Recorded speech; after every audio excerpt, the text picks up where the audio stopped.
Te glorificamos, Señor, tanto con nuestras alabanzas musicales, como es el deseo, Señor, también de que tú puedas ser glorificado por medio de nuestras vidas, Señor, por medio de, por medio de tus hijos, por medio de tu pueblo, por medio de tu iglesia.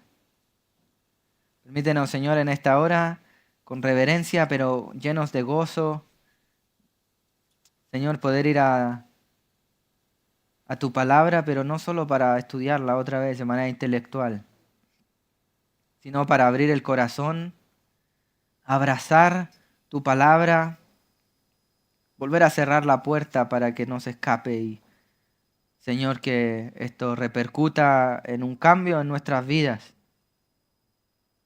No nos permita ser hipócritas, Señor, y seguir caminando por un camino de hipocresía que termina en un fariseísmo, en una legalidad que está divorciada de la gracia de Cristo. De modo, Señor, que pedimos que realmente, Señor, tú incomodes a todos aquellos que estamos endureciendo nuestro corazón en una u otra área, pero que a la misma vez, Señor, podamos disfrutar de la dulzura de tu bondad con la que siempre como un padre tiernamente nos corriges y nos abrazas. Permíteme ser claro con mis hermanos en esta hora, Señor, en este día, y poder exaltarte otra vez, como decíamos al principio, por medio de una predicación fiel y por medio también de ser oidores fieles de tu palabra. Te exaltamos de esta manera. Bendice a los niños también en su escuela dominical, que el Evangelio pueda ser predicado y aún, Señor, no subestimándoles, pudiendo ser entendido y abrazado por ellos. Oramos, todo esto te lo pedimos en Cristo Jesús. Amén. Amén. Permítame partir de un poco de una manera diferente a lo que solemos hacer. Abra su Biblia conmigo en Primera de Juan, en el capítulo 2. Voy a ir un poco rápido, mi querido hermano, dado la necesidad y la importancia que tenemos de tratar el tema el día de hoy. Simplemente a modo de ilustración, Primera de Juan, capítulo 2. Versículo 4 dice, el que dice, yo le conozco y no guarda sus mandamientos, el tal es mentiroso y la verdad no está en él. El que dice, yo le conozco y no guarda sus mandamientos, el tal es mentiroso y la verdad no está en él. Primera de Juan capítulo 2, versículo 4. ¿Qué nos está diciendo Juan aquí?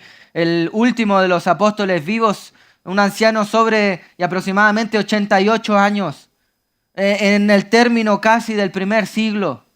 Él está diciendo y está combatiendo una serie de ideas de personas que se estaban infiltrando dentro de la iglesia, personas que decían ser cristianas, decían yo conozco a Dios, sin embargo ellos no guardaban sus mandamientos, ellos no guardaban, en otras palabras, valga la redundancia, su palabra, ellos realmente eran mentirosos, eran un fraude. Dice aquí, y la verdad no está en él, en aquella persona que dice que conoce a Dios, sin embargo no guarda los mandamientos, no guarda la palabra del Señor. Ese tal es un mentiroso. Que es duro, ¿no? Pero por favor, recuerde usted que este es el cariñoso y tierno pastor Juan, el discípulo del amor, el discípulo amado, aquel cuya intimidad con Cristo fue tal que solía dormirse recostado en su pecho. Y tú dirás, ¿dónde está el amor aquí en esta característica del discípulo amado? En esto, en la verdad. No hay nada más amoroso que la verdad. No hay nada más necesario que la verdad. Y es que nadie de nosotros quiere vivir en una mentira, ni quiere vivir de manera que nos mientan a la cara. Quiero pensar y que ninguno de nosotros está loco y le gustan los hipócritas. Ni le gustan los hipócritas ni queremos ser un hipócrita, de manera que necesitamos la verdad. ¿Cuál es la verdad? Juan 17:17, el mismo que está definiendo las palabras aquí. Tu palabra es la verdad. ¿Cuál verdad? Los mandamientos. Salmo 19, los mandamientos, los preceptos, el testimonio, la ley de Jehová, todo de Jehová. Sinónimos de la palabra del Señor. Lo que hoy nosotros llamamos Biblia. Biblia. Y este es el punto. El punto es que Juan está confrontando a aquellos que dicen una cosa, pero viven de otra manera. De hecho, si en primera de Juan, usted puede ver en su Biblia, en el capítulo anterior, versículo 6, si decimos una cosa, versículo 8, si decimos una cosa, versículo 10, si decimos otra cosa, etcétera, etcétera. Versículo 6, me devuelvo, pero. Versículo 8, pero. Versículo 10, pero. Siempre hay un pero, pecado. Hay una contradicción entre lo que tú dices y lo que tú vives. Tú eres un hipócrita. Si hay una contradicción en lo que decimos y lo que practicamos, hay una dicotomía, hermano, no somos cristianos. Es una vida falsa y mentirosa. ¿Y por qué estoy señalando esto con tanta fuerza y aún usando la propia palabra del Señor? Porque esto es precisamente lo que Pablo en Primera de Tesalonicenses, vamos a continuar con nuestro estudio Primera de Tesalonicenses, está diciendo y él está afirmando, está defendiendo su ministerio y lo está defendiendo de una manera muy particular. Abre tu Biblia conmigo, por favor, en Primera de Tesalonicenses. Estamos en el capítulo 2 y lo que está haciendo Pablo en Primera de Tesalonicenses es defender su ministerio en cierto grado, pero no solo eso, sino lo está defendiendo de qué manera, argumentando en que hay plena coherencia entre lo que él predica, entre su mensaje y en cómo él vive, cómo él vivió. Permítame recapitular y habiendo tenido una pausa en lo que celebramos como Semana Santa, la semana anterior de Primera de Tesalonicenses, en el último sermón de Primera de Tesalonicenses, capítulo 2, estuvimos estudiando los versículos del 5 al 8 y estuvimos viendo la predicación que llevaba por título Siervos con corazón de siervo. Lo que puntualmente estuvimos viendo es tres maneras de ser un siervo, tres maneras de las actitudes, las características, tres características de un siervo de Dios. De un verdadero siervo de Dios, de un siervo con corazón de siervo, no con un siervo con corazón de estrella de Hollywood o algo así. Estuvimos viendo, mi querido hermano, si usted puede ir y puede recordar, estuvimos viendo tres características de un verdadero siervo del Señor. Estuvimos viendo que sirve con motivaciones puras, versículo 5. Estuvimos viendo que se conduce con un carácter humilde, lo puedes ver ahí en los versículos siguientes. Y estuvimos viendo que la tercera característica era que amaba de forma sacrificial. Es decir, tres definiciones de un siervo con corazón de siervo, tres maneras, tres características, tres cosas que están en la glándula, en el ADN de un verdadero siervo del Señor. Ahora, todo esto lo hemos estado viendo en el capítulo 2 de Primera de Tesalonicenses, hermanos, y en el mismo contexto que en los primeros 4 versículos, Pablo estaba hablando de un verdadero ministerio exitoso. Y un ministerio exitoso se define por un ministerio fiel, no por un ministerio de las multitudes, no por un ministerio que parece que tiene aparente mucho resultado o algo así, muy práctico. No, Pablo está hablando realmente de que un ministerio exitoso es ser un ministerio fiel, de que un verdadero siervo del Señor debe ser fiel, un corazón de siervo que no se doblega ante los resultados otra vez, sino que está siguiendo la palabra del Señor. Lo que veremos hoy, mi querido hermano, en 1 Tesalonicenses 2, vamos a centrarnos en los versículos del 9 al 12. Otra vez de los versículos del 9 al 12 de 1 Tesalonicenses capítulo 2. Estaremos viendo no solo lo que Pablo decía predicar o lo que el Pablo anunciaba con sus labios, sino cómo Pablo vivía. Cómo Pablo tenía plena coherencia entre lo que predicaba y lo que ejecutaba. Acompáñeme a leer conmigo 1 Tesalonicenses capítulo 2, versículos del 9 al 12. 1 Tesalonicenses 2, del 9 al 12. Dice así: porque os acordáis, hermanos, de nuestro trabajo y fatiga, como trabajando de noche y de día, para no ser gravosos de ninguno de vosotros, os predicamos el Evangelio de Dios, Vosotros sois testigos y Dios también de cuán santa, justa e irreprensiblemente nos comportamos con vosotros los creyentes. Así como también sabéis de qué modo, como el Padre a sus hijos, exhortábamos y consolábamos a cada uno de vosotros. Y os encargábamos que anduvieseis como es digno de Dios, que os llamó a su reino y gloria. Muy bien, tenemos aquí al apóstol Pablo. Por favor, retomemos la idea.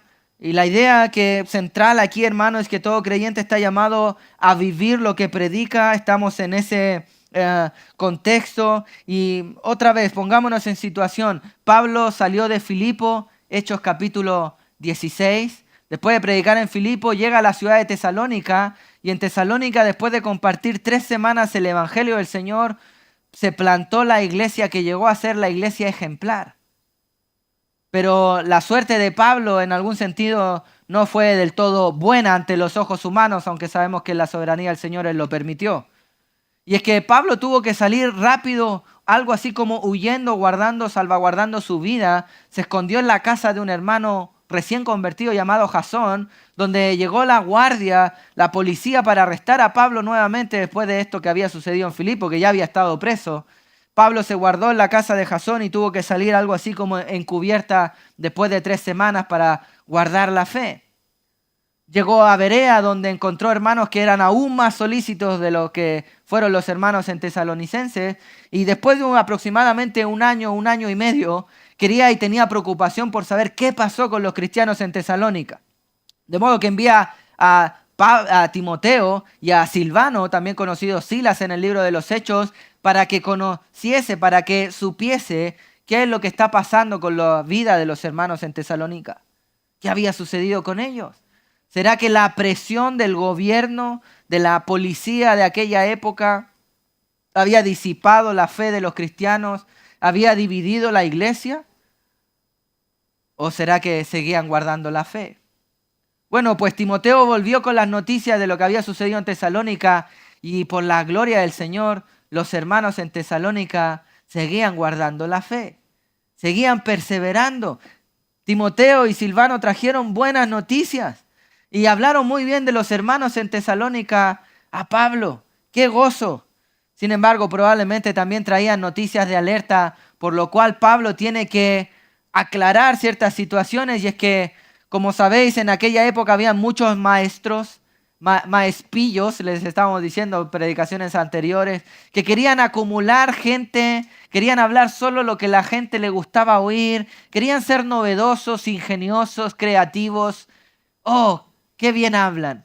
Y querían vender toda clase de ideas y filosofías y acumular para sí mucha gente con la finalidad de después pedirles dinero y vivir a costa de esa gente a medida que les engañaban. Falsos maestros, en otras palabras.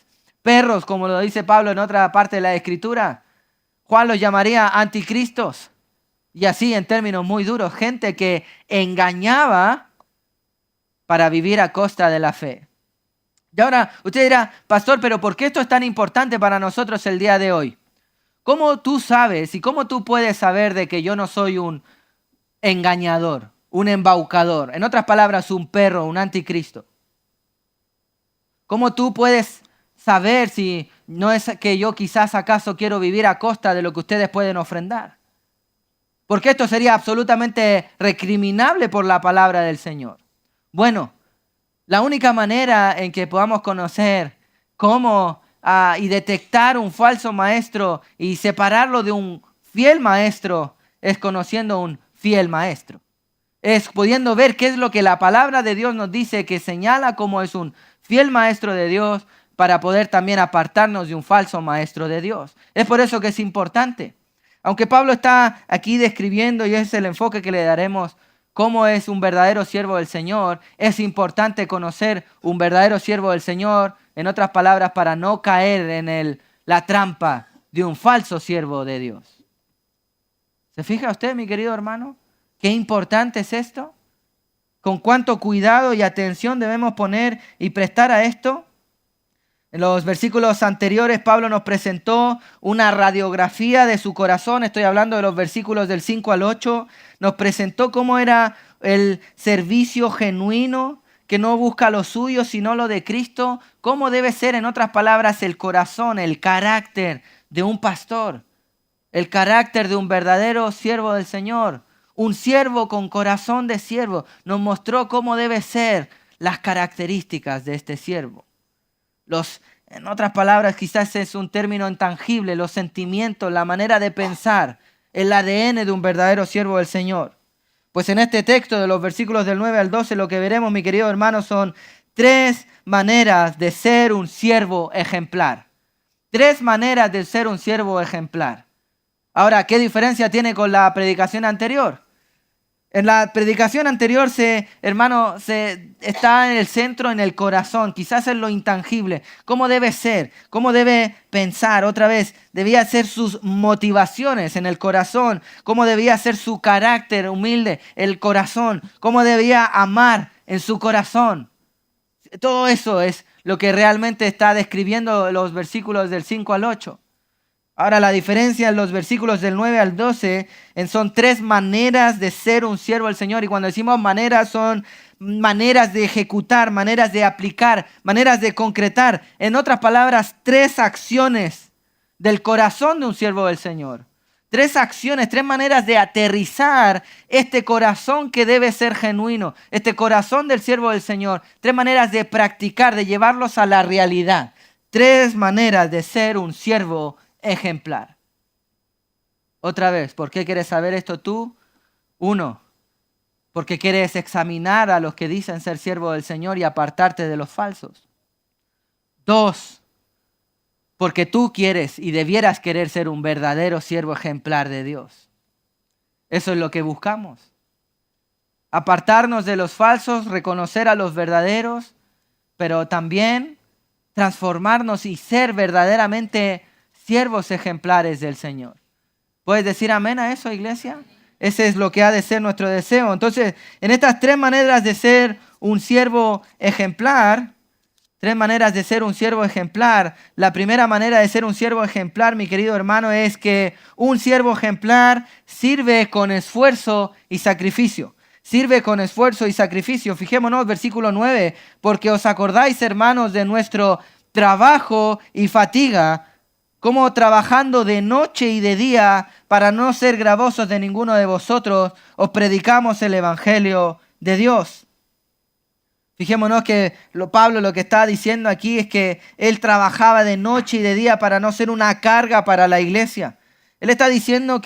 Pablo está diciendo, porque os acordáis, hermanos. Cuando habla de la frase os acordáis, él está poniendo por testigo la propia mente de los hermanos en Tesalónica.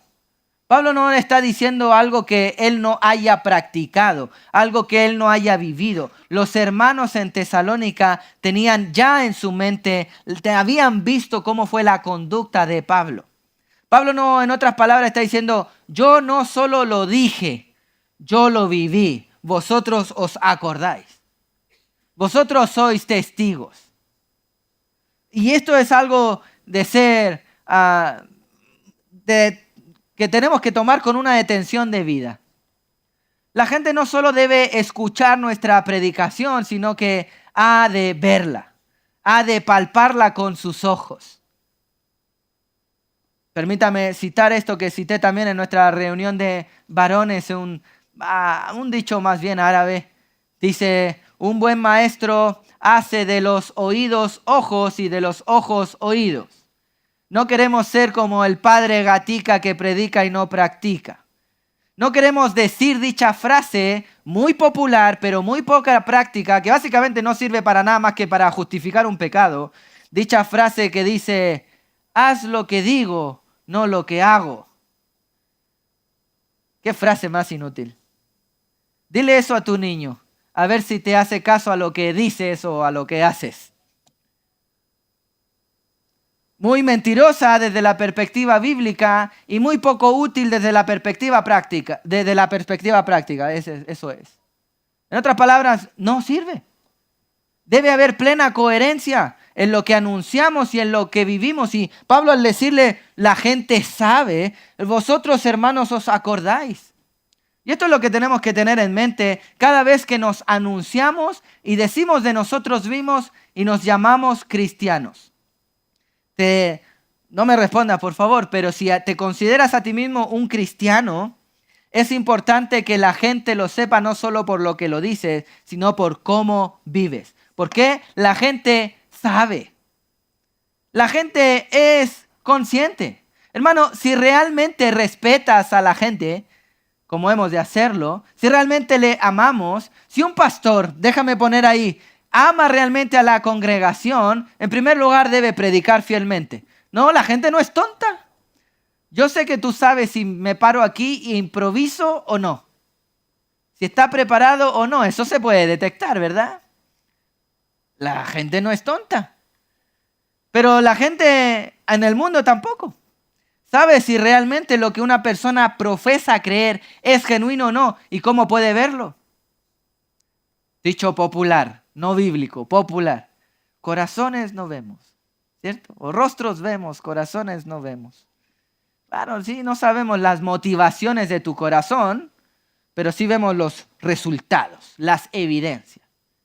Es lo mismo que está diciendo 1 Juan capítulo 2, que iniciamos como introducción. Si dices algo y vives otra cosa, mentira.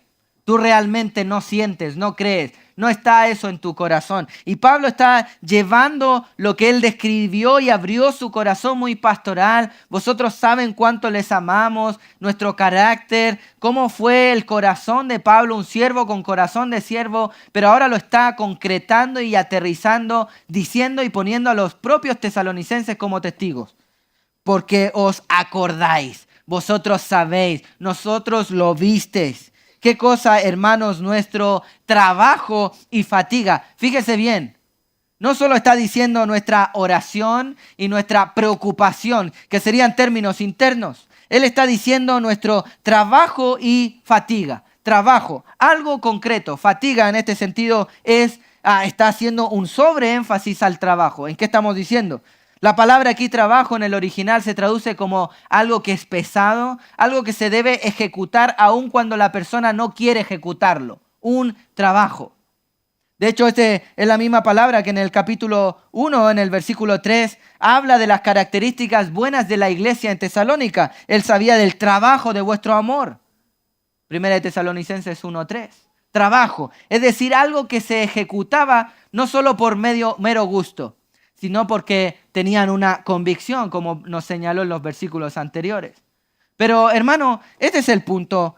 ¿Quieres realmente servir o dices servir, dices querer servir realmente a la congregación, a la iglesia?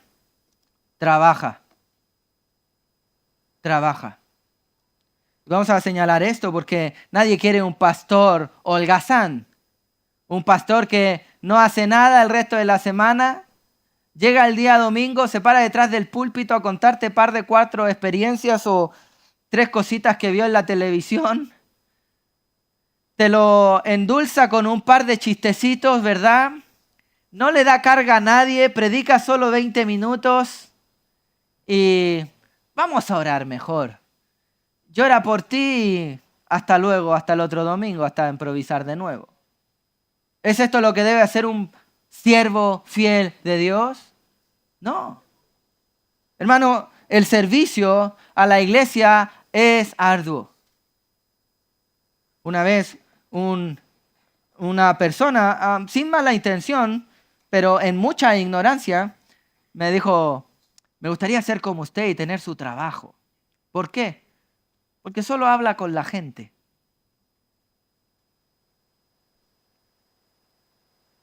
Era un chaval. No saqué mi espada para aprovecharme de él, no se preocupen. Pero le dije, bueno, ¿qué dirías tú si tú tienes que preparar un TFG todas las semanas y defenderlo delante de una audiencia? No, pues eso es mucho trabajo, yo que soy estudiante. En efecto, pues yo hago eso todas las semanas. Estudio la palabra, es mucho trabajo, una carga de lectura, para poder decirte así dice Dios, que por lo demás me van a poner en el juicio final con una responsabilidad no menor a todos los que predican. Decirte así dice Dios y además defenderlo. Te voy a decir por qué así dice Dios. Pero no es solo eso. Decía, ¿tú crees que mi trabajo es escuchar a la gente y ya?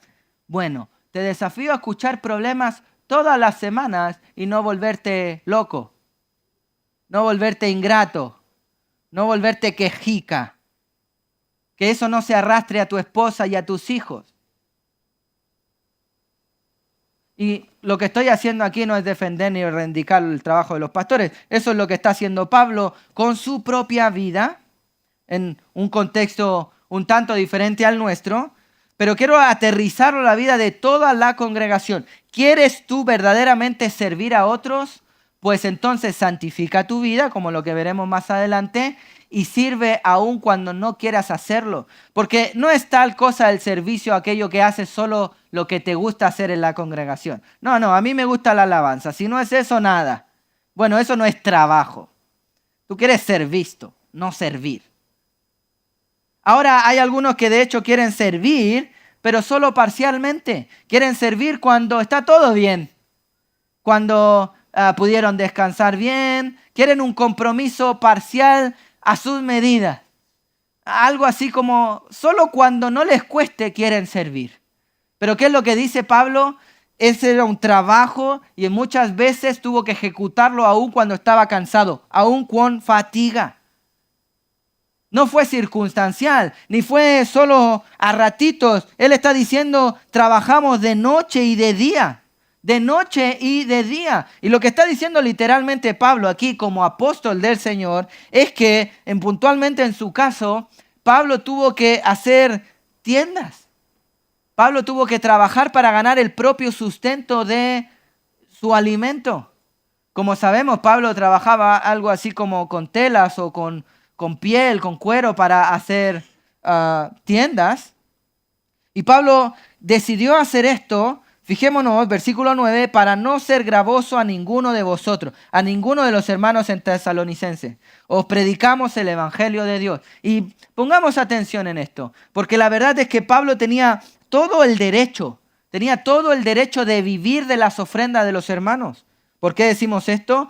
Pablo tenía, como dice en 1 Corintios 9:14, Pablo y todos los que trabajan en la predicación del evangelio tienen el derecho de vivir bajo el sostenimiento de lo que produce la iglesia de las ofrendas. Pablo lo administraba, ¿cierto? Pero ¿qué sucedió? Pablo no quiso ir a los tesalonicenses, que era una plantación o una iglesia nueva, y vivir de lo que ellos decían para no ser estorbo en la predicación del evangelio, para no ser gravoso a ninguno de nosotros, sino que os predicamos el evangelio de Dios. ¿Qué está diciendo Pablo? Pablo fue a ellos y trabajó para sostenimiento de él mismo, para que los hermanos en Tesalónica no pensaran que él está predicando solo para vivir a costa de él, de ellos. ¿Está entendiendo usted el punto?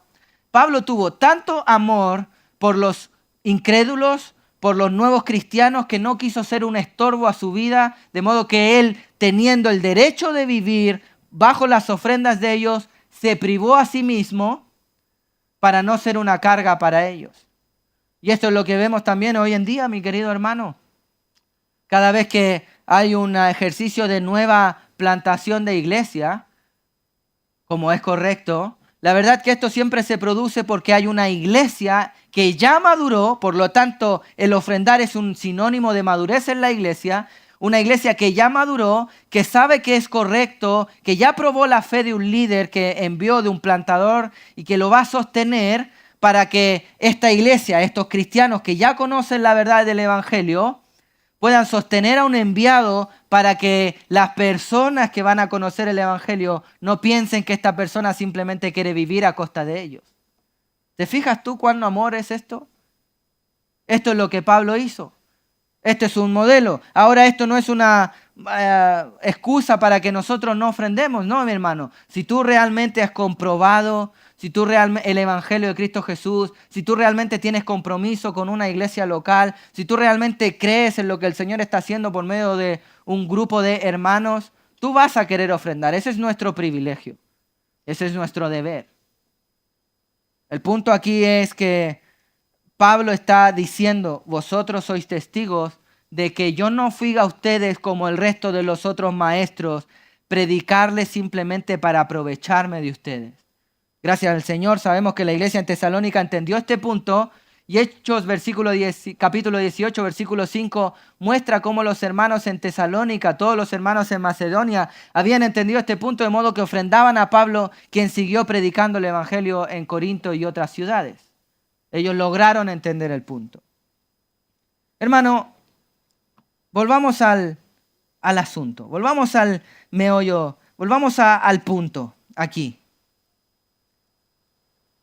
Un siervo ejemplar sirve con esfuerzo y sacrificio. Un siervo ejemplar no hace solo lo que le gusta, cuando le conviene o cuando puede. Un siervo ejemplar se sacrifica a sí mismo con tal de ver a otro beneficiado. Y eso es lo que está diciendo Pablo. Un siervo ejemplar sirve con esfuerzo y sacrificio. Segunda de Corintios 6, 4, 5. Antes bien nos recomendamos en todos como ministros de Dios, en mucha paciencia, en tribulación, en necesidades, en angustias, en azotes, en cárceles, en tumultos, en trabajo, en desvelo, en ayunos. ¿Ve usted el trabajo y esfuerzo? Así servía Pablo, Silvano y Timoteo. En Hechos 20, 33 al 35 no lo leeremos, pero Pablo declara haber no codiciado bienes, sino haber trabajado con sus propias manos para el propio sostenimiento de su vida. De modo que nadie podía acusar y nadie podía negar que era un siervo ejemplar que servía con mucho esfuerzo, con sacrificio. Si es necesario, hay que pasar sueño. Si es necesario, hay que pasar hambre. ¿Estás tú dispuesto así a servir a Dios? ¿O quieres servir a Dios solo cuando puedes, quieres y te conviene? No solo tenemos que sentir y ser un corazón de siervo, sino que debemos de transmitirlo, debemos de ejecutarlos. Un servicio ejemplar. La semana pasada daba el ejemplo de un muy buen predicador, John Wesley, que cabe también para este ejercicio. Este señor que recaudaba miles de libras esterlinas en aquella época, era mucho dinero, 1.400 aproximadamente al año su ministerio, y él decidió solo vivir con 28 al año. Se sacrificó a sí mismo para el beneficio de otros. Pero también John Wesley viajaba kilómetros y kilómetros y lo hacía a caballo. Anda 2 horas en caballo y ve si no te pesa. Un sacrificio. Un verdadero siervo ejemplar. Un siervo con corazón de siervo. Va a aplicar, va a accionar, va a transmitir, va a aterrizar este corazón siendo un siervo ejemplar. ¿Y cómo es un siervo ejemplar? Sirviendo con un esfuerzo y sacrificio. Nuestro servicio se basa en la comodidad. ¿Tu servicio en la iglesia se basa en lo que puedes hacer? ¿Tu servicio en la iglesia se basa en solo cuando puedes? Si no hay sacrificio, si no hay trabajo y fatiga, no hay servicio, hay comodidad. ¿Cómo sirves a tu iglesia? Déjame ir un punto más allá. ¿Sirves solo a los que te acomoda servir, a los que te gusta servir? ¿O trabajas y te fatigas también por los que hacen crecer la paciencia? ¿O trabajas y fatigas y quieres llegar a aquellos también que resisten, contienden incluso dentro de la congregación? ¿Siervos con corazón de siervos? ¿Siervos ejemplares? Pues si es un amén, debe ser con esfuerzo y sacrificio. Pero esto no es todo. No basta con trabajar duro. Un siervo ejemplar también debe respaldar su esfuerzo, debe respaldar su servicio con una vida intachable ante Dios y los hombres. Y esta es la segunda de las tres maneras de ser un siervo ejemplar. La primera manera de ser un siervo ejemplar es servir con esfuerzo y sacrificio. Y la segunda manera de ser un siervo ejemplar es ser un siervo que vive con un testimonio irreprensible. Un siervo que vive con un testimonio irreprensible. Fijémonos, versículo 10. Vosotros sois testigos y Dios también de cuán santa, justa e irreprensiblemente nos comportamos con vosotros los creyentes. Fijémonos que en el versículo 9 Pablo está poniendo a los tesalonicenses como testigos, porque vosotros os acordáis. Ahora en el versículo 10 lo vuelve a hacer, vosotros sois testigos. Fijémonos siempre el énfasis. Vosotros sois testigos. Versículo 11, así como también sabéis. Todo el tiempo está llevándolo a la mente, a la memoria. ¿Te das cuenta el énfasis? Vosotros os acordáis, vosotros sois testigos. Versículo 10, versículo 11, vosotros sabéis. Hay plena claridad en los hermanos en Tesalónica de cómo había sido Pablo. Y ahora en el versículo 10 dice, vosotros sois testigos. Y no solo esto, Dios también. Dios que todo lo ve, el Dios omnisciente, el Dios soberano, el Dios que conoce tanto el corazón y que nos ve cuando nadie nos ve. De modo que aquí está elevando a los testigos, no solo los hermanos en Tesalonicenses son testigos, sino que Dios mismo es testigo. Vosotros sois testigos y Dios también. ¿Y de qué Dios era testigo de los hermanos en Tesalónica? Del testimonio de Pablo. De cómo vivía este tal Pablo, este tal Silvano y este tal Timoteo. ¿De qué eran testigos los tesalonicenses y Dios? De cuán santa, justa e irreprensiblemente nos comportamos con vosotros los creyentes. Pablo le dice, vosotros y Dios sois testigos de cuán santa, justa y irreprensiblemente. Permítame hacer una detención en cada una de estas tres características. Pablo dice que los de Tesalónica y Dios eran testigos de cuán santa fue su manera de vivir.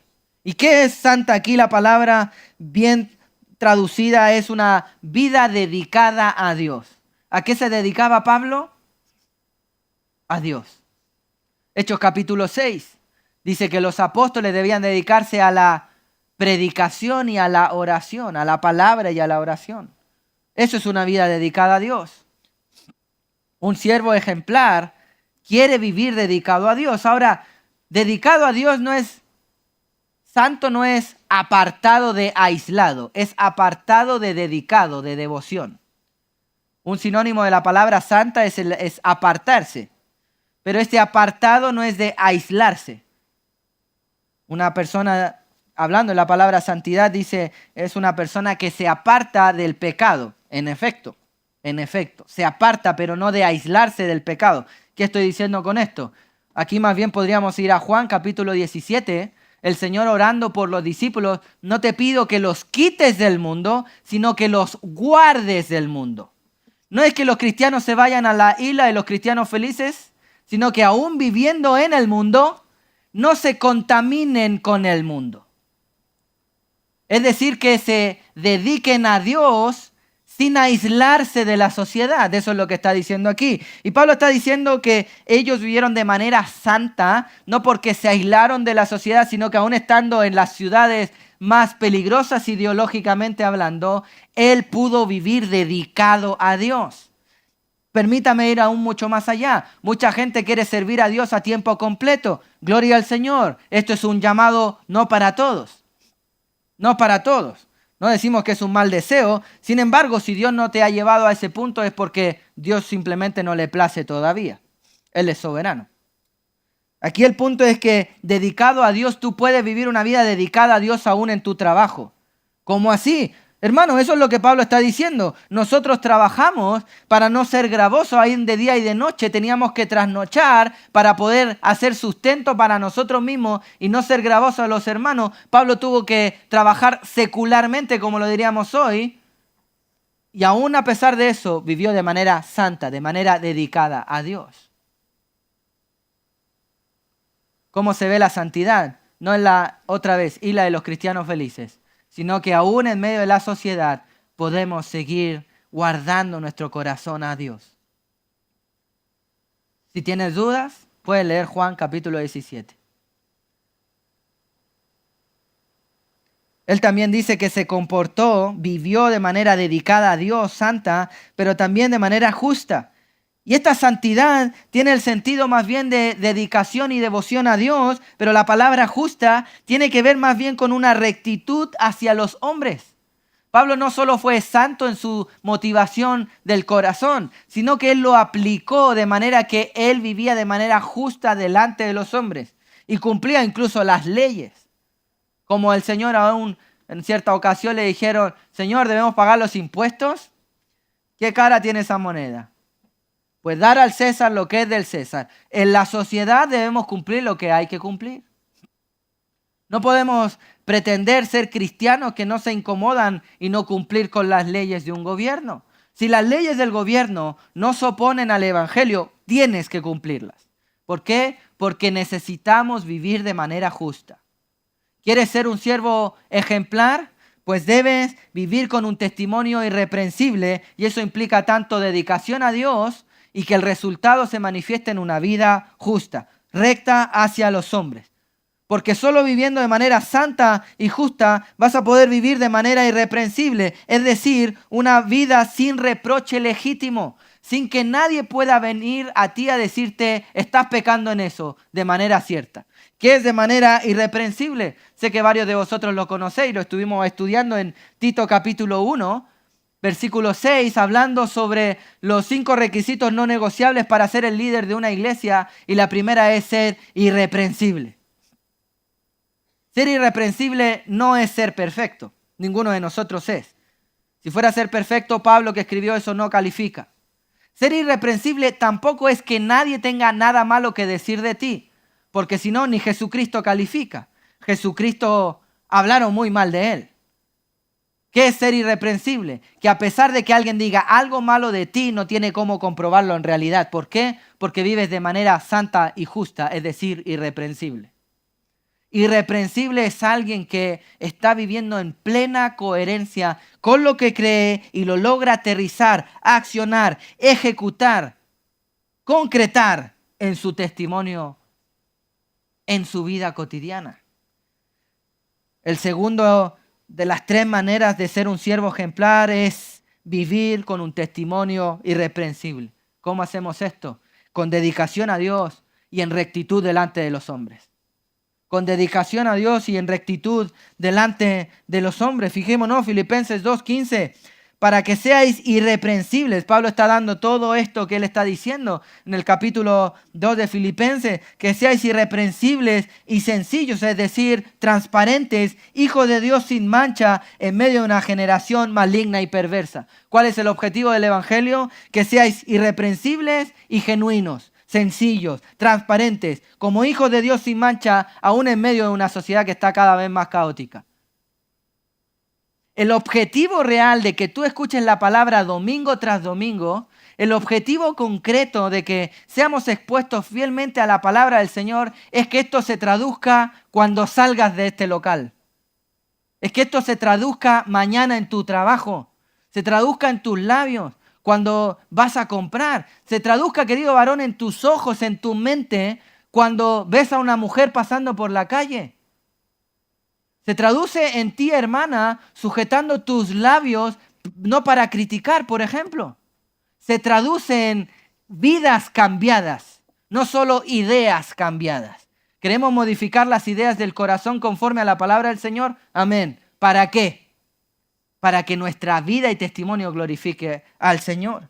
Primera de Pedro 1, 15, 16. Sed santos porque en toda vuestra manera de vivir. Porque escrito está, sed santos como Él es santo. ¿Cuál es el objetivo del cristiano? Vivir dedicados a Dios de manera justa con los hombres y de manera irreprensible.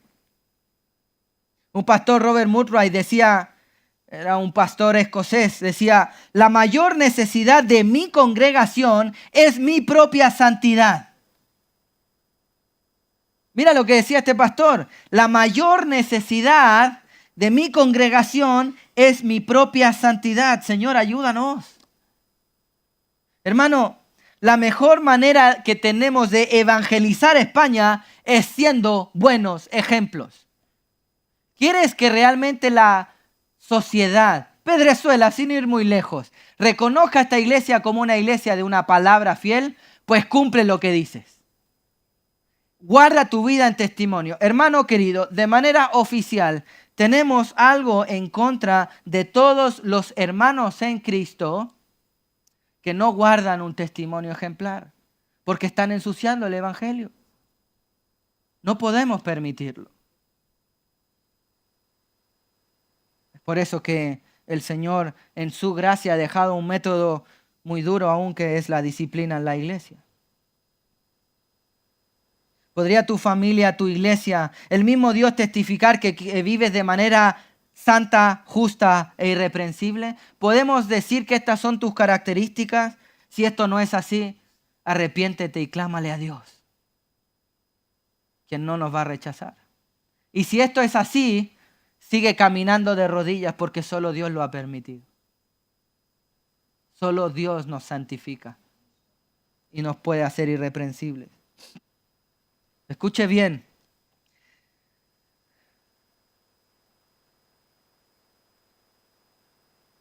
El ministerio sin carácter, sin un corazón genuino, el servicio sin un corazón genuino es hipocresía. Pero el testimonio es el púlpito más poderoso. De modo que el servicio sin un carácter correcto es hipocresía, pero el corazón correcto sin una práctica correcta también. No puede, aquí la frase acuñada, la intención es lo que vale, no sirve. No es bíblica. Debemos vivir santa, justa e irreprensiblemente. ¿Cómo podemos ser verdaderos cristianos ejemplares y servir a nuestra sociedad hoy en día? En primer lugar, trabajando con esfuerzo y sacrificio. En segundo lugar, mi querido hermano, viviendo con un testimonio irreprensible, pero esto no es todo. La tercera de estas tres maneras de ser un siervo ejemplar es que un siervo ejemplar guía, conduce con amor de padre. Fijémonos, versículos 11 y 12. Así como también sabéis de qué modo, como el Padre a sus hijos, exhortamos y consolábamos a cada uno de vosotros. Pablo no era un líder distante. Pablo no era un líder lejano, aquel que a quienes lideraba no conocía, sino que era un padre espiritual. Fijémonos, Tito capítulo 1, versículo 4, cuando Pablo se está dirigiendo a Tito, quien era uno de sus más fieles siervos, a quien mandó a la isla de Creta para ordenar lo que estaba sucediendo ahí. Mira cómo se refiere a Tito, Tito 1:4, a Tito, verdadero hijo en la común fe. ¿Cómo lo trata? Como un hijo. ¿Cómo trata a Timoteo? Mi hijo en la fe. Pablo era realmente un padre para muchos de esos cristianos sin padre, probablemente. Y aun cuando tuviera padre, ese era su trato. Él está diciendo aquí en el versículo, así como también sabéis, otra vez vosotros sois testigos, no solo de nuestras intenciones, sino está haciendo el énfasis en todo esto. ¿De qué modo? ¿De qué manera? ¿Qué estamos viendo? Tres maneras de ser un siervo ejemplar. Eso es lo que Pablo está enfatizando. No solo lo que yo decía en mi discurso, sino cómo ejecutábamos nuestro ministerio con los hermanos en Tesalonicense. ¿Y cómo lo hacía? Como un padre a sus hijos. Como un padre a sus hijos. Y esto está mostrando la cercanía, cuidado y dedicación. Ahora, cuando pensamos en la figura de un padre, no solo debemos pensarlo de manera tierna, no solo debemos pensarlo de manera amorosa. Yo soy padre de 3 y a veces me toca hablar con rudeza y firmeza. Sobre todo si no están obedeciendo, ¿verdad? ¿Corresponde? Hoy, qué falto de amor según la sociedad de la educación respetuosa. No, nosotros no respetamos al hombre si no respeta a Dios en primer lugar. Y respetamos más a Dios que a cualquier hombre. El padre que no corrige no ama. Salmos. ¿Cómo librará el joven su camino? Guardando su palabra, la ley, los preceptos, los mandatos, no las opciones. De modo que la disciplina es amor, es cuidado. Y no estamos hablando con enseñorarnos y golpear no, eso también es pecado. Disciplinar con ira, por supuesto que es pecado, el Señor lo regula. Pero no corregir y dejar a la suerte a un pecador es simplemente darle luz verde para que vaya al abismo. Si tenemos verdadero amor, debemos corregir. Eso es lo que hace un padre y eso es lo que está diciendo Pablo cuando dice nos conducimos como padre. ¿Y qué es lo primero que dice? Os exhortábamos, hermanos. Versículo 11, exhortábamos. ¿Qué es lo que hacía el padre Pablo? Exhortaba. ¿Y qué es exhortar? Según ciertos contextos puede ser animar al crecimiento. Según otro contexto puede ser incluso hablar con más firmeza. ¡Ey, no hagáis eso! Te estoy exhortando a que no lo hagas. Te estoy poniendo, casi empujando a que no lo hagas. De modo que no es solo alentar el ánimo, sino que es animar, casi empujar a que lo hagas. Eso es lo que Pablo hacía. Eso es lo que hacemos con nuestros hijos cuando no quieren comerse la comida. No, papá, es que yo solo quiero hamburguesa. Bueno, te comes las lentejas porque sí. Si no, no creces. Si no, no te desarrollas. Si no, vas a tener problemas nutricionales. ¿Verdad? Bueno, eso es parte del amor real con nuestros hijos. Pablo está exhortando, retando. Ahora la palabra exhortar, aún en términos puritanos en el griego, sería, hermano, poner pensamientos de bien en la mente de otro. Lo que hacía Pablo era poner pensamientos de bien, pensamientos correctos en la mente de otros cristianos. ¿Qué es lo que debe hacer un verdadero siervo del Señor? Ayudarte a pensar bien. ¿Qué es lo que quieres hacer tú con tus hijos? Ayudarlos a pensar bien. ¿Qué es lo que quieres hacer tú con la sociedad? Ayudarles a pensar bien. ¿Qué es lo que queremos hacer entre nosotros los hermanos? Ayudarnos a pensar bien. ¿Y qué es bien? ¿Qué es lo bueno? ¿Qué es lo puro? ¿Qué es lo santo? ¿Qué es lo justo? ¿Qué es lo todo digno de buen nombre? Estoy citando un pasaje, sí. La palabra del Señor. En esto pensad. En esto mantenemos pensando. Filipenses capítulo 4. Pero Pablo no solo animaba, sino que también consolaba. Consolaba, fijémonos, como padre exhortábamos y consolábamos a cada uno de nosotros. ¿Qué es esta palabra? La palabra consolar es fortalecía en la debilidad. Fortalecía en la debilidad. Eso es consolar. Mira, consolar no es pasar paño simplemente y no corregir a nadie, porque si no estarías violando el principio de exhortar. Consolar no es simplemente abanicar los malos pensamientos de otro, sino que a uno que está luchando y que le cuesta, a uno que está aún en la batalla correcta, pero cae, desfallece, a ese abrazamos, a ese consolamos, a ese ayudamos a llevar las cargas. En otra parte de la Escritura, cuando Pablo habla de consolar, habla literalmente de cargarlo, de echártelo al hombro y seguir avanzando con el hermano. Eso es consolar. Es que el hermano pueda apoyarse en tu fe firme. Es que un hermano pueda apoyarse. Es que tu esposa pueda apoyarse en tu fe robusta. En que tu esposo pueda apoyarse en tu fe robusta. Nuestros hijos puedan apoyarse en nuestro bien pensar. Así consolábamos.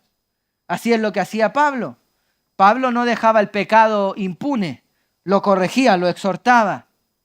Pero si alguna persona estaba batallando con él, le animaba a pensar en Cristo y le consolaba y le exhortaba a seguir perseverando en Dios. Eso es lo que tenía que hacer. Y no solo esto, consolábamos a cada uno de nosotros, sino que Pablo también encargaba, es decir, demandaba andar diligentemente. Versículo 12, fijémonos. Y os encargábamos que anduvieseis como es digno de Dios. Pablo encargaba como un padre, es decir, demandaba andar correctamente. ¿Qué es lo que tiene que hacer un líder espiritual? Tu esposo a tu esposa, padres a los hijos, un pastor a la congregación. Le exigimos, hermano, que se arrepienta de su pecado y que ande como es digno de la vocación a la que fuimos llamados. Efesios capítulo 4, versículo 1. ¿Qué es lo que debemos hacer el liderazgo de la iglesia? Si detecta pecado en alguien, hermano, arrepiéntete. Te exigimos delante del Señor que andes como un cristiano, que andes, que andes solícitamente y digno de lo que decimos creer. Alguno dirá, ¿y quién eres tú para exigirme algo? No, yo nadie. La palabra del Señor nos exige eso. Ahí está escrito. No, y bueno, ¿y quién eres tú para leerme ese versículo? Bueno, un siervo fiel de Cristo, punto. No te predico lo que quieres oír, sino lo que la palabra de Dios dice. No, pero ¿y quién eres tú? Bueno, a ver, si estamos en esa, ¿y quién eres tú para violar la palabra del Señor y autollamarte cristiano? Nadie. A los que le recibieron, a los que realmente abrazaron la fe, le declararon como Señor y Salvador y se pusieron bajo sus demandas, sus principios, sus directrices. A estos les dio el derecho de ser llamados hijos de Dios. De modo que si tú no quieres cumplir las demandas de Dios, tú no tienes el derecho, no eres nadie para llamarte hijo de Dios. ¿Quién eres tú para llamarte cristiano? ¡Qué fuerte, pastor! Así debemos exhortar, consolar y encargar, aún con la dulzura tierna de la verdad pura. Son las dos hebras que van de la mano. Es lo que Pablo estaba diciendo. Es lo que el escritor de Hebreos 12, 5 al 6 también dice. No menosprecéis la disciplina del Señor, ni desmayéis cuando eres reprendido por Él. Hermano, esto es oro puro, que alguien nos corrija. Qué bendición el poder ser corregidos y encaminados a cómo debemos vivir. Mateo 20, 26 al 28, simplemente cortando una frase, el que quiera hacerse grande entre vosotros será vuestro servidor. Y lo que está hablando es el espíritu de humildad, con la misma humildad que necesitamos para ser corregidos. Corregidos, mi querido hermano. Tratamos a los discípulos con firmeza y amor, pues así debemos hacerlo. Con firmeza y amor, exhortando y consolando. Somos guías amorosos, no jueces fríos. Como padre exhortamos y consolamos. Permítame aplicar, aterrizar y concluir este punto con esta frase. La disciplina sin amor destruye, pero el amor sin exhortación, sin corrección, descarría a cualquiera. La disciplina sin amor destruye, pero el amor sin exhortación descarrila. Tristemente se hizo muy populares en algunas iglesias, es decir, el amor de Dios, eso es lo más importante, como que si fuera una característica que hemos de exaltar más que la justicia, la santidad, la verdad, etcétera, etcétera. ¿Qué produjo eso? Cristianos que no toleran la corrección, que no toleran el ser exhortados, solo quieren ser ni siquiera consolados, quieren ser que el resto se haga cómplice de su pecado. Las iglesias legalistas que simplemente disciplinan como a diestra y siniestra, sin pasar tiempo, sin esperar, sin dedicación, sin poder estar a solas con el hermano y esperar pacientemente en el Señor. Lo que hacen es destruir. La gente puede ver si tú le amas o no, según en cuánto tiempo ha invertido en tu vida. ¿Cuánto tiempo has invertido en la vida del vecino que quieres corregir? Al que quieres disciplinar. La disciplina sin amor destruye. El amor sin corrección descarrila. El verdadero siervo del Señor debe ser ejemplar, mide sus palabras, pero habla siempre con precisión y verdad. 3 maneras de ser un siervo ejemplar. Servir con esfuerzo y sacrificio. Vivir con un testimonio irreprensible. Y guiar con un amor de padre. Un padre responsable. No un padre corazón de estos que abandonan la criatura y no pagan ni la pensión. No, amor de padre. Fiel. Del padre al modelo del padre. Hermano, permítame ir concluyendo. En el sermón pasado, en 1 Tesalonicenses 2, del 5 al 8, vimos 3 características 3 ADN de un verdadero siervo del Señor, un siervo con corazón de siervo. La primera fue servir con motivaciones puras, conducirnos con un carácter humilde y amar de forma sacrificial. Conectemos esto, por favor, con la manera de aplicar de lo que está diciendo Pablo del versículo 9 al 12. Permíteme ponerlo así. En la predicación anterior, servir con motivaciones puras. Es decir, ¿cómo se concreta esto? Servir con esfuerzo y sacrificio. Servir con motivaciones puras se va a traducir en servir con esfuerzo y sacrificio. Ahí vamos a ver la pureza de tu servicio. ¿Cómo? Si realmente sigues sirviendo aún cuando no quieres hacerlo, aún cuando te es difícil, aún cuando esto implica esfuerzo y sacrificio. Ahí vamos a ver de qué clase de pureza está tu corazón en el servicio. Frutos. La semana pasada vimos que un verdadero siervo del Señor se conduce con un carácter humilde. Tiene un carácter, es parte de su personalidad en algún sentido. Se conduce con un carácter humilde. Es decir, ¿cómo se concreta esto? Vivir con un testimonio irreprensible. Vivir con un testimonio irreprensible. Un testimonio irreprensible es parte de un carácter humilde. Un corazón soberbio Dios rechaza y no trata. Un corazón humilde, los quebrantados de corazón, a esos Dios otorga más gracia. Eso va a ser, ese carácter, ese corazón humilde te va a llevar a tener un testimonio irreprensible, es decir, dedicado a Dios, santa y de manera correcta delante de los hombres, justa, irreprensible. La semana pasada vimos que la característica de un verdadero siervo del Señor es que ama de forma sacrificial, es decir, ¿cómo ama de manera sacrificial? Guiando con amor de Padre. Corazón y verdad. Espíritu y verdad. Eso es adoración. Eso es lo que Dios quiere. Esto es lo que necesitamos encontrar en los pastores. Esto es innegociable en cualquier siervo. Hermanos, ¿queremos servir a la iglesia? Yo espero de todo corazón que sí, pero tiene que ser con el corazón correcto, la motivación correcta y la ejecución, el delivery correcto, la manera correcta. No hipócritas de corazón y mentirosos de testimonio, sino santa, justa e irreprensiblemente.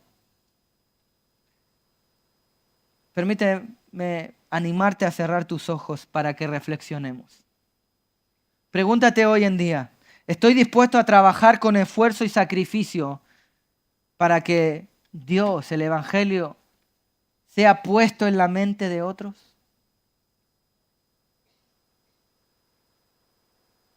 ¿O estoy simplemente dispuesto a hacer lo que quiero, lo que me da la gana y lo que me gusta hacer? Pregúntate, por favor. ¿Estás tú esforzándote para cultivar un testimonio irreprensible?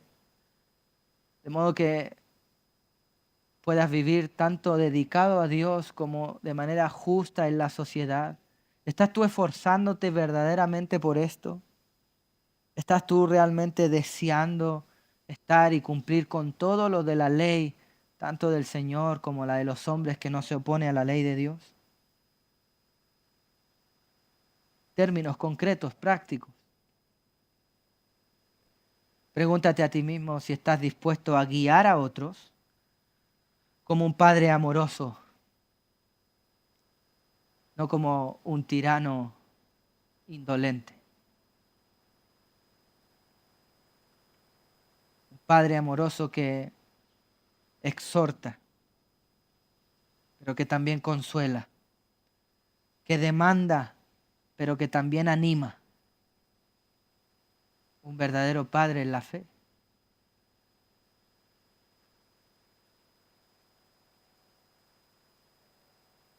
Nuestro modelo de ministerio exitoso no está basado en el mundo, sino en el siervo por excelencia, que es Cristo.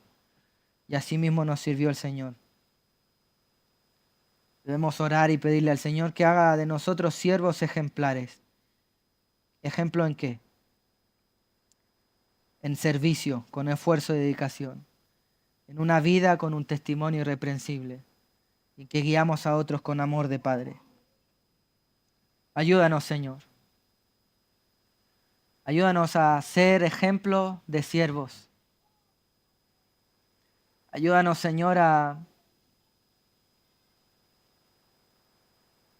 no solo a poner esto en práctica, sino incluso a dejar que otros nos sirvan con esfuerzo y sacrificio. A dejarnos guiar y impulsar por la vida y testimonio irreprensible de otros. Y aunque otros guíen nuestra vida con un amor paterno, aun cuando esto significa exhortación, pero también sabemos que es consuelo. Ayúdanos, Señor. Ayúdanos, Señor, a ser siervos con corazón de siervos, pero a vivir con acciones de un servicio ejemplar. A que realmente este corazón de siervo pueda ser traducido, aterrizado, aplicado en siervos ejemplares, siendo ejemplo de trabajo con esfuerzo y sacrificio, con ejemplos de una vida con testimonio irreprensible y ser ejemplos en que guiamos con un amor de Padre. Ayúdanos, Señor, a que esta sea la característica de los siervos de la iglesia Palabra Fiel aquí en Pedrezuela y a donde sea que tú nos quieras llevar. Todo esto te lo pedimos en Cristo Jesús. Amén.